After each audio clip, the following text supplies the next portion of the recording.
Right after we talked a lot about attitudes and how to change attitudes and what social psychology can tell us about that, we quickly want to touch on a topic that's very much dear and dear to the heart of every social psychologist, because it's obviously social, inherently social, and so powerful in changing our behavior. I do not want to talk too much about it. We will come back to it when we talk about nudges as well, but we will talk a little bit now about the persuasive power of norms. And I think for me, it's so obvious how our norms work and how important they are, right? And I think there's like Garfinkel has these wonderful experiments where they kind of ask students in his sociology classes to breach these social norms once in a while. For instance, they have this wonderful exchange where students go home and pretend to be boarders at their own home. So they're super polite, but the parents get really outraged that their children are so polite to them. They thank the mother for the wonderful meal, and then they ask to whether they can retire to the room and so forth. And people, it's just a violation of social norms. People get really outraged. Here's the one dialogue that makes it also obvious, right? It's like, hi, how's your girlfriend going? How's your girlfriend feeling? What do you mean? How's she feeling? Do you mean physical, mentally? So they're always, whenever we talk, when you and I talk, when I just talk about these slides, there's subtle social norms that become really apparent when we slightly violate them, when we kind of violate the social contract we have about certain exchanges. So there's a social norm that permits us, that doesn't permit us to ask, what do you mean? Physically or mentally, when we ask somebody how are they feeling, there are certain things that we don't ask, and they're all guided by social norms. They're very important to kind of make our social life working. I mean, you just to remind you kind of like how the theory of planned behavior thinks about them, and in that context there are basically three different circles of social norms. So you can see here in the middle there's the norms as one predictor of behavior, and here on the right you can see family, friends, and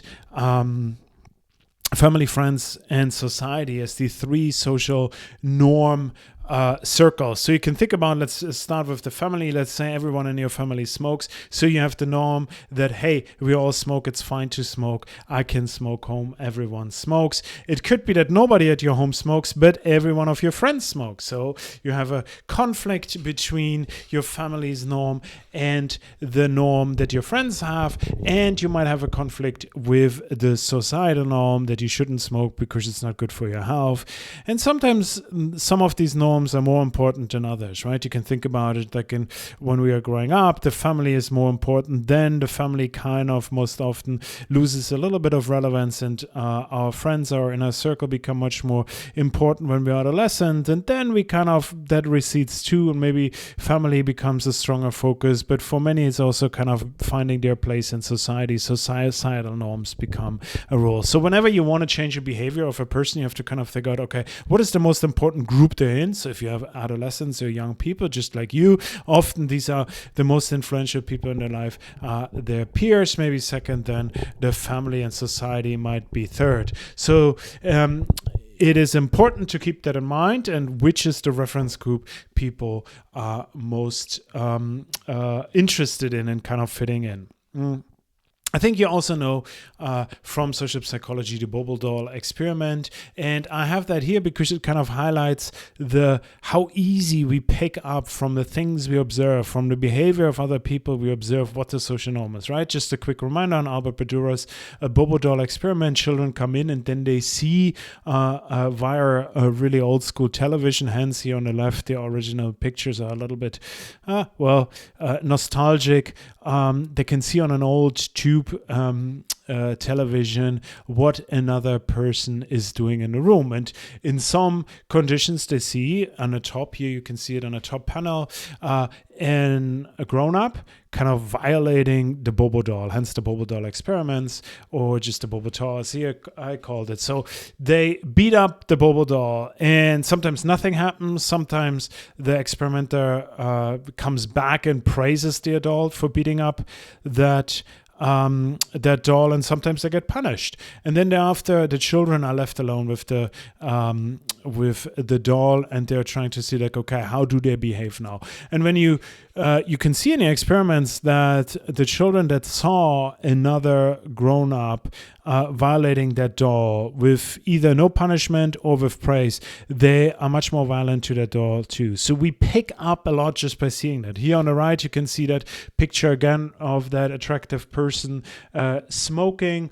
And so you can feel like, oh, it seems like the attractive and cool people smoke. That is the norm. I want to be part of that group. Hence, I pick that up. And you might not be willing to articulate it, but you might have the implicit feeling that this is the norm that you want, or the group you want to participate in, and hence you need to figure out their norms. I think you can easily see how this works for clothes and so forth. So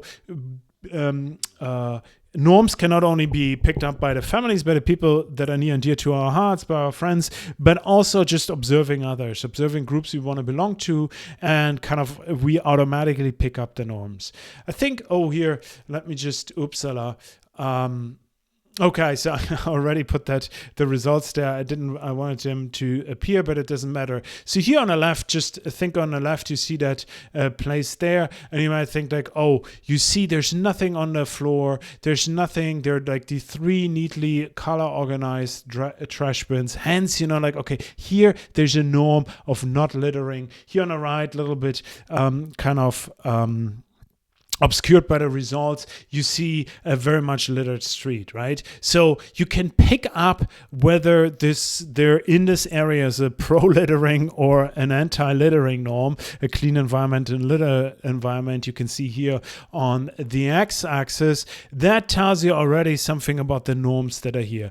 This is so we can not just by our friends, our people that behave, by observing people on the TV, but also just observing other people. We get a sense of social norms, but also just the environment. There's another really important aspect here. So you can see the main effect anti-littering norm has on the results, but you can also see that norms need to be become the focus. They need to be somewhat activated. So you can see here, let's just focus on the right side. You can see in this littered environment that and this is what they did, a Confederate littered, right? A high norm salient. So you're in a dirty environment and somebody throws something down. That brings the norm into focus. And thereby it becomes really action relevant. You can see that more than half of the people now start littering there too, okay? So having somebody performing a norm conforming behavior is a real strong activator for normative behavior. And is another thing. So it's not just having the norm, but also making the norm salient.